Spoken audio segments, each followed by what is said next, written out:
کہ زندہ جلالی خوبصورت معتبر بے عیب اور پوتر نام میں آپ سبوں کی سلامتی ہو، اور ایک بار پھر بہت ہی خوبصورت موضوع کے ساتھ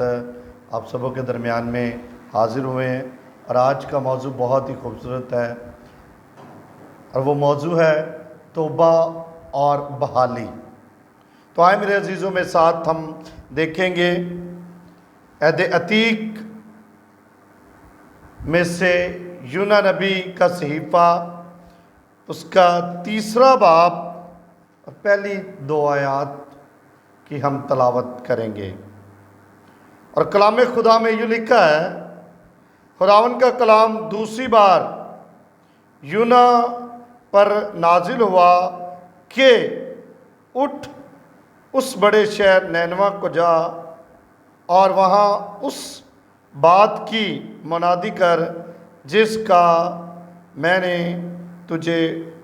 حکم دیتا ہوں۔ کلام مقدس کا پڑھا، سنا، سمجھا اور قبول کیا جانا ہم سب کے لیے باعث برکت ہو۔ کلام کا جو ورد ابھی ہم نے تلاوت کیا ہے وہ یونا نبی کے صحیفے سے ہم نے تلاوت کیا ہے، اور اس میں اس کتاب کے اگر ہم مصنف کا نام جانیں تو یونا نبی ہی اسی کتاب کا مصنف ہے۔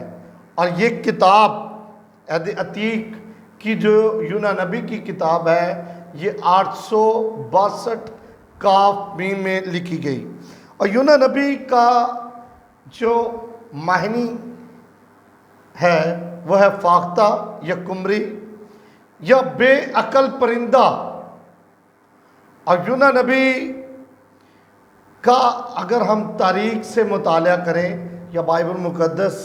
کی تاریخ کی کتابوں میں سے مطالعہ کریں یا عہد عتیق میں سے مطالعہ کریں تو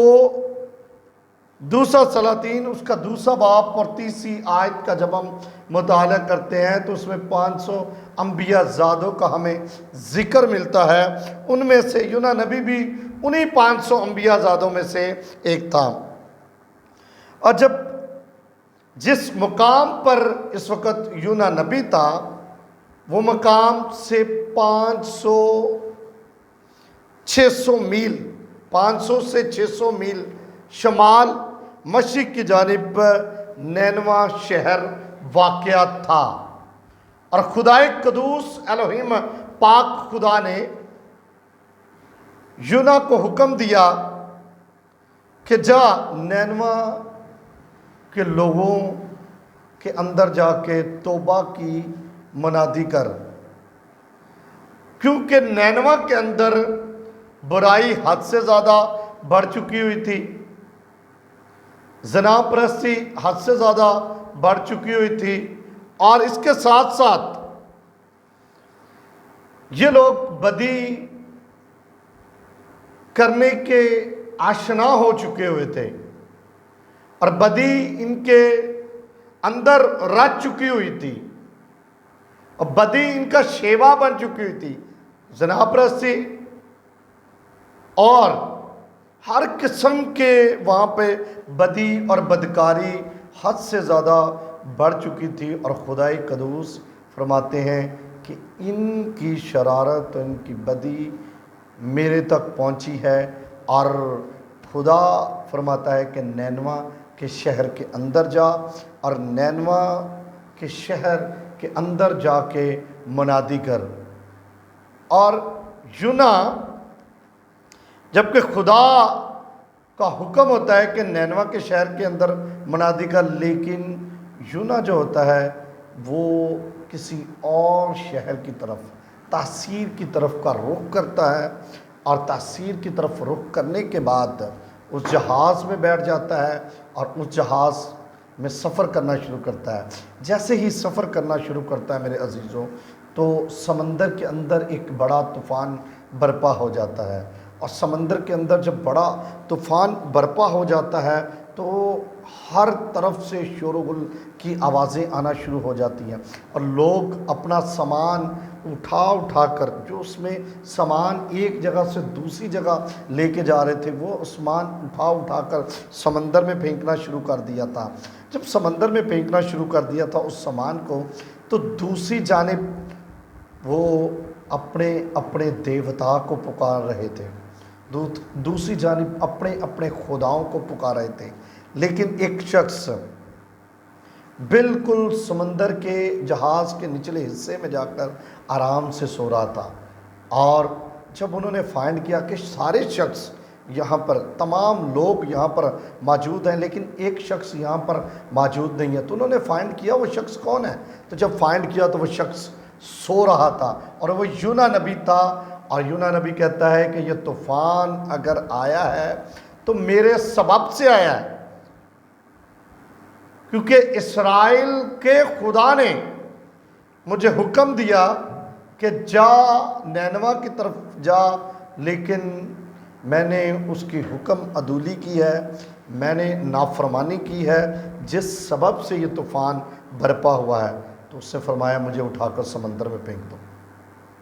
جو سمندر میں ایک بڑی مچھلی نے یونا کو نگل لیا، اور جب یونا کو نگل لیا تو یونا مچھلی کے پیٹ کے اندر دہائی دیتا ہے، پکارتا ہے اور دعا کرتا ہے، اور پھر ایک امید ظاہر کرتا ہے کہ میں پھر سے تیری ہیکل کا مشتاق ہوں گا، میں پھر سے تیری ہیکل کو دیکھوں گا، اور یونا اقرار کرتا ہے کہ مجھ سے غلطی ہو گئی، مجھ سے غلطی ہو گئی، اور یونا اقرار کرنے کے بعد توبہ کرتا ہے مچھلی کے پیٹ کے اندر، اور پھر خدا قدوس مچھلی کو حکم دیتے ہیں اور مچھلی اسے اپنے منہ سے نکال پھینکتی ہے۔ جیسے ہی مچھلی اسے اپنے منہ سے نکال پھینکتی ہے اور یونا کو حکم دیتا ہے کہ نینوا شہر کے اندر جا، اور نینوا شہر کے اندر جا کر منادی کر، نینوا شہر کے اندر منادی کر۔ جیسے ہی وہ نینوا شہر کے اندر جا کر منادی کرتا ہے تو وہاں کے بادشاہ، وہاں کے وزیر، وہاں سے جتنے بھی اعلیٰ عہدوں پر تھے، ان تمام لوگوں نے، امیر سے لے کر غریب تک اور بادشاہ سے لے کر فقیر تک، ہر ایک شخص نے ٹاٹ اوڑھ لیا، اور ٹاٹ اوڑھنے کے بعد خاک اپنے سر پر ڈالنا شروع کر دی، اور توبہ کرنا شروع کر دی، اور اقرار کرنا شروع کر دیا کہ ہم سے گناہ ہوئے ہیں، ہم سے گناہ ہوئے ہیں، توبہ کرنا۔ یہاں تک کہ ماؤں نے اپنے شیرخواہ بچوں کو بھی روزہ رکھوا دیا، اور وہاں کے جانوروں کو بھی انہوں نے روزہ رکھوایا اور توبہ کی، اور توبہ کر کے اقرار کیا کہ یہوہ پاک خدا اب ہم گناہ نہیں کریں گے۔ نینوا کے لوگوں نے توبہ کرنا شروع کر دی، اور خدا قدوس نے انہیں معاف کر دیا، خدا قدوس الہیم پاک خدا نے انہیں معاف کر دیا۔ آج ہم توبہ کے بعد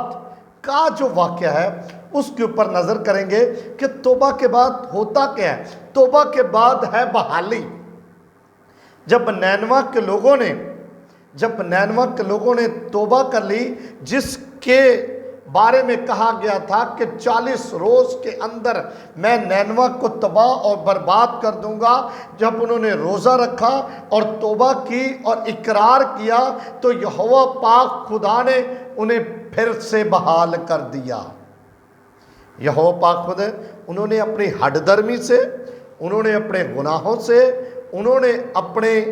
زناکاری سے، انہوں نے اپنی بدکاری سے، اور انہوں نے ہر وہ چیز جو گناہ کی طرف انہیں مائل کرتی تھی